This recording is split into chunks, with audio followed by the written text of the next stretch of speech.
Bian, panggil Arga saat ini dia sedang berada di dalam ruangan kerja setelah menyelesaikan makan malam tadi bersama keluarga. Iya tuan, kata Bian yang berdiri tidak jauh dekat pintu. Apa yang dilakukan dia? Bian yang sudah tahu siapa yang dimaksud tuannya itu adalah Misa, dia langsung menjawab. Setelah makan malam, tadi nona muda menarik nona ke kamarnya untuk mengajari pelajaran. Mungkin sekarang nona masih di dalam kamar nona muda. Seringaian terulas di bibir Arga, terlihat jelas dia sedang merencanakan sesuatu. Kau? Iya tuan, silahkan beri perintah. Ambil semua cadangan peralatan tidur di kamarku dan jangan biarkan istriku mengetahuinya. Bian sedikit menundukkan kepala dengan anggun. Baik, akan saya perintahkan beberapa pelayan untuk membereskannya. Arga menggerakkan sebelah tangan sebagai isyarat untuk pergi. Dan Bian yang mengerti membungkukkan setengah badan sebagai salam hormat. Kalau begitu saya permisi tuan. Wanita parubaya yang elegan itu pun berbalik pergi meninggalkan dua orang dalam ruangan. Dan sekretaris Tang yang sedari tadi mendengarkan percakapan mereka, dia melirik curiga pada pria di seberang sana yang sedang tersenyum penuh rencana. Apalagi yang akan dia lakukan terhadap nona, batin sekretaris Tang. Beberapa saat kemudian, Arga keluar dari ruangan kerja bersamaan dengan asistennya yang pergi melanjutkan pekerjaan untuk mempersiapkan keberangkatan Tuan Besar Saputra. Dan sedangkan Arga melangkah ke arah lain menuju kamarnya. Saat memasuki ruangan utama, pandangan Arga tak sengaja menangkap beberapa pelayan yang lewat dengan masing-masing mereka memegang setangkai mawar merah. Alis dia sedikit terangkat sebelah.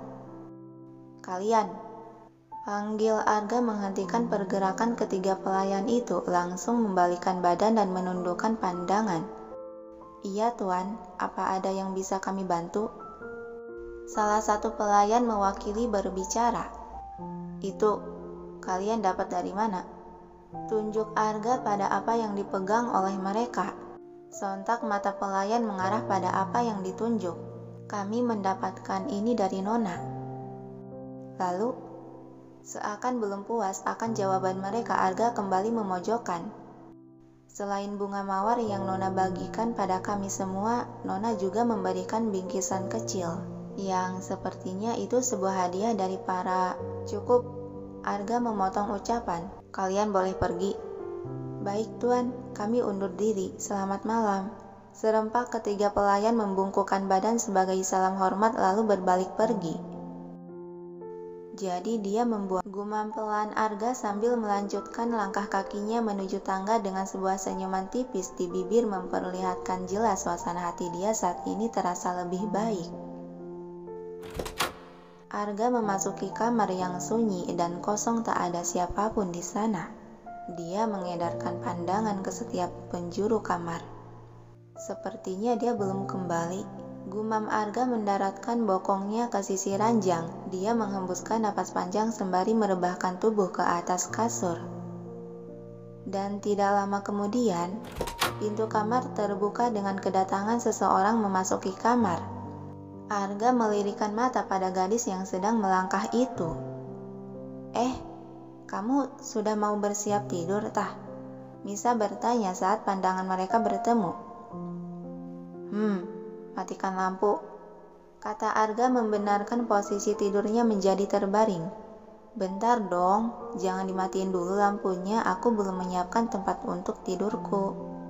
Oceh Misa seraya berjalan menuju lemari tempat perlengkapan di pojokan. Dia membuka pintu kembar lemari tersebut. Terheran Misa dengan alis berkerut bingung. Kok nggak ada? Pada kemana peralatan tidurku? Oceh Misa bergerak memeriksa setiap rak lemari yang tak mendapati selimut ataupun bantal. Hanya ada tumpukan kain gorden saja di sana.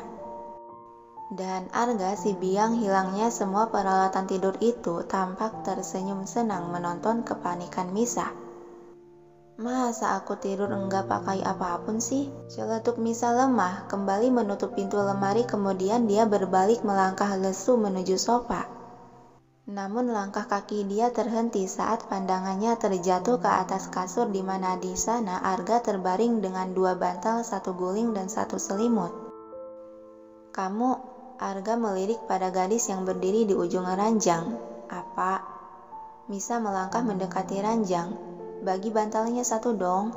Dia hendak menarik salah satu bantal, namun dengan gerakan cepat Arga mencengkram bantal itu sebelum ketarik. Tidak bisa. Kamu kan punya guling. Lagian bantalnya juga ada 2 ini, jadi bagi 1. Misa menarik bantal tersebut. Tidak bisa. Dan Arga yang tak mau mengalah ikut menarik hingga terjadilah tarik-menarik bantal. Misa melepaskan tarikannya, dia berganti mengincar bantal guling. Kalau gitu aku pinjam ini. Kau, tidak bisa. Dan kembali Arga mencengkeram bantal guling tersebut sebelum ketarik. Kamu kok pelit banget sih? Bantal gak boleh, guling gak boleh, terus aku harus tidur tanpa pakai apapun gitu? Oceh Misa menggebu dan masih berusaha merebut bantal guling, namun Arga yang tak mau kalah tetap mencengkram. Pinjem 1, tarik Misa. Itu dari tamu. Arga menarik kembali. Ih, nyebelin deh. Sebal Misa melepaskan bantal. Ada ya laki-laki seperti kamu di dunia ini, tidak mau mengalah terhadap wanita. Kesalnya dan karena lelah, sudah main tarik-menarik, dia menjatuhkan bokongnya ke sisi kasur duduk membelakangi Arga. Arga menatap punggung gadis yang sedang merajuk itu. Kau, apa? Galak Misa menyahuti. Baiklah, aku akan berbagi terhadapmu. Dari tadi kek bilang gitu, sudah capek main otot baru ngalah. Gerutuan Misa memanyunkan bibir sebal. Sepertinya kau lebih suka tidur tanpa bantal, ucap Arga yang sontak membuat Misa segera membalikkan badan. Aku kan gak bilang tidak mau, jadi kamu mau kan berbagi bantal? Misa merayu dengan senyuman jitu mengembang.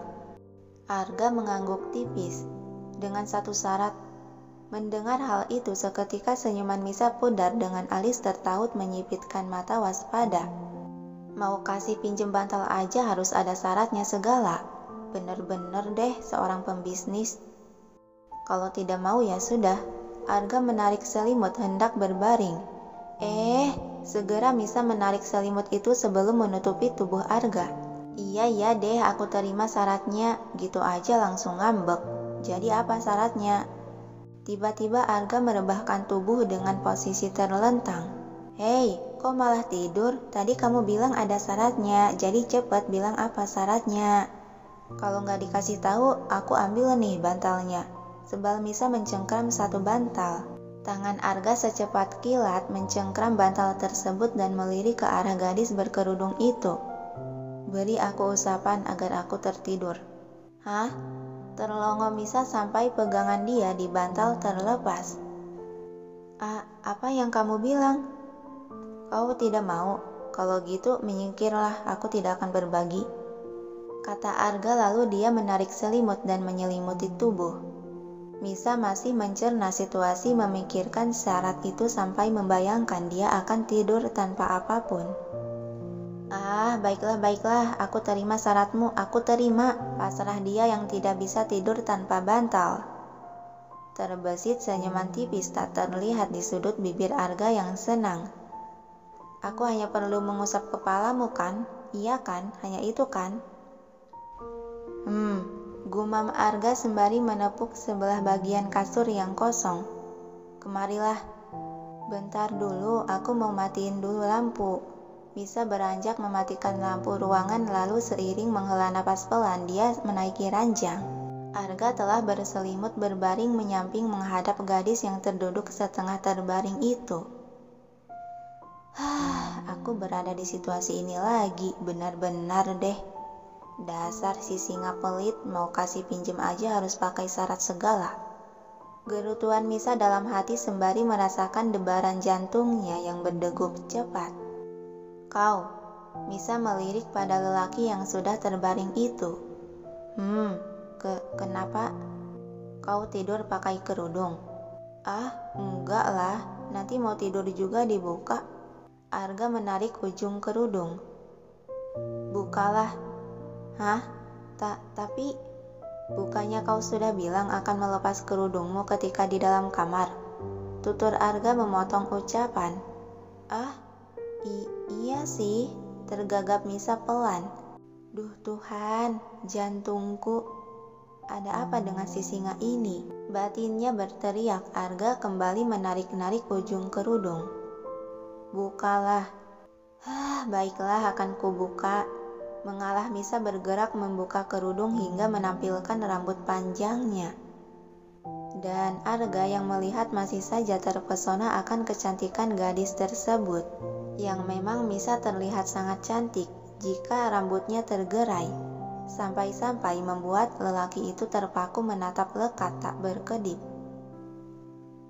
Lakukan. Celetuk Arga setelah menguasai diri. Lakukan apa lagi? Misa yang belum paham bertanya. Usap kepalaku. Ah iya benar, aku di sini kan dengan tujuan itu ya. Segera Misa bergerak mendekat menghadap dan dengan perasaan bercampur aduk oleh jantungnya yang terus berperang dar-der-dor, tangan dia terulur menyentuh rambut Arga dan mulai bergerak mengelus pelan. Arga yang merasakan belayan lembut itu mulai memejamkan mata menikmati sentuhan tersebut. Misa bergumam dalam hati dengan pandangan terus menatap lekat wajah tampan Arga. Aku sungguh tidak bisa menebak apa yang dipikirkan dan diinginkannya. Setiap waktu sikapnya selalu berubah-ubah, kadang seperti singa dan kadang seperti bayi besar yang ingin dimanja. Sungguh seperti bunglon. Senyuman terbesit di bibir Misa dengan pandangan masih terus menatap. Apa si singa ini sekarang kerasukan siluman bunglon ya? Batin Misa dan seperkian detik kemudian dia pun sudah menguap beberapa kali, sampai kedua matanya berair dan mengerjap pelan hingga tak butuh waktu lama, karena sudah sangat mengantuk. Tanpa sadar dia pun ikut membaringkan tubuhnya menyamping berhadapan dengan Arga. Dan menyusul terlelap ke dalam mimpi dengan tangan masih berada di atas kepala Arga.